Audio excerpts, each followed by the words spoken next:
হঠাৎ করেই শান্ত মরুভূমি প্রকম্পিত হয়ে উঠেছে গোলাগুলির আওয়াজে। আকাশের বুক চিরে নেমে এসেছে একের পর এক যুদ্ধবিমান। একসময় যে যোদ্ধারা কাঁধে কাঁধ মিলিয়ে অভিন্ন শত্রুর মোকাবেলা করত, আজ তারাই একে অপরের বিরুদ্ধে রক্তপিপাসু হয়ে আবির্ভূত হয়েছে। দীর্ঘদিনের পুঞ্জীভূত ক্ষোভ আর ক্ষমতার লড়াই আজ এমন এক মোড়ে এসে দাঁড়িয়েছে যেখানে একটি দেশের মানচিত্র চিরতরে বদলে যাওয়ার উপক্রম হয়েছে। এই দৃশ্য কোনো কাল্পনিক চলচ্চিত্রের নয়, বরং মধ্যপ্রাচ্যের যুদ্ধ বিধ্বস্ত দেশ ইয়েমেনের বর্তমান বাস্তবতা। জীবন অবাক না করলে কে করবে? 28% মিল্ক ফ্যাটের অবাক করার সাথে ফ্রেশ মিল্ক পাউডার। জীবন অবাক করুক প্রতিদিন। দেশটির দক্ষিণ অংশে নতুন করে শুরু হওয়া এই সংঘাত এখন পূর্ণাঙ্গ স্বাধীন রাষ্ট্র গঠনের চূড়ান্ত লড়াইয়ে রূপ নিয়েছে। গত শুক্রবার সৌদি আরবের সীমান্তবর্তী হাজর মাউথ প্রদেশে তীব্র লড়াইয়ের মাঝেই স্বাধীনতার প্রশ্নে গণভোটের ডাক দিয়েছে বিচ্ছিন্নতাবাদী গোষ্ঠী southern transitional council STC.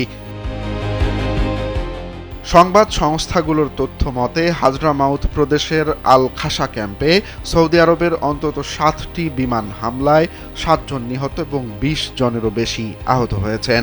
STC অভিযোগ করেছে সৌদি সমর্থিত বাহিনী তাদের উপর অতর্কিত হামলা চালিয়েছে। অন্যদিকে হাজরামাউতের গভর্নর সালেম আল খানবাসি দাবি করেছেন এটি কোনো যুদ্ধ নয়, বরং সামরিক ঘাঁটিগুলো সুশৃঙ্খলভাবে পুনরুদ্ধারের একটি সতর্কতামূলক ব্যবস্থা মাত্র। লড়াই যখন তুঙ্গে, ঠিক তখনই এসটিসি প্রধান আইদারোস আল জুবাইদি এক টেলিভিশন ভাষণে আগামী 2 বছরের মধ্যে দক্ষিণ ইয়েমেনকে উত্তর থেকে বিচ্ছিন্ন করে একটি স্বাধীন রাষ্ট্র গঠনের ঘোষণা দেন।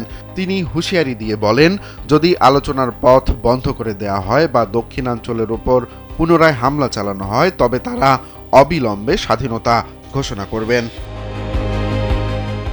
বিগত কয়েক দশক ধরে উত্তর ও দক্ষিণ ইয়েমেনের এই একীভূত অবস্থান এখন খাদের কিনারায়।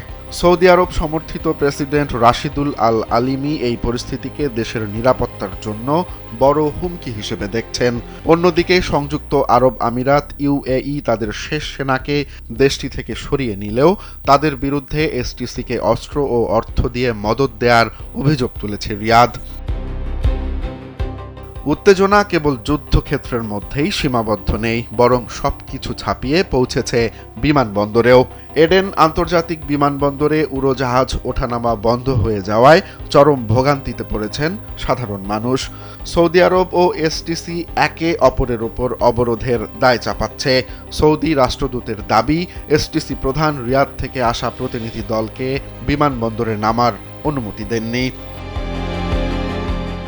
বিশ্লেষকদের মতে ইয়েমেনের এই গৃহযুদ্ধ এখন কেবল হুতি বিদ্রোহীদের বিরুদ্ধে লড়াইয়ে সীমাবদ্ধ নেই, বরং এটি একটি বহুমাত্রিক সংঘাতে রূপ নিয়েছে। যদি এসটিসি তাদের স্বাধীনতার দাবিতে অটল থাকে, তবে 26 বছর আগে একীভূত হওয়া ইয়েমেন আবারও খণ্ডিত হওয়ার পথে হাঁটবে, যা পুরো মধ্যপ্রাচ্যের ভূ রাজনৈতিক সমীকরণ বদলে দিতে পারে। রোমান্স তালুকদার, কালবেলা।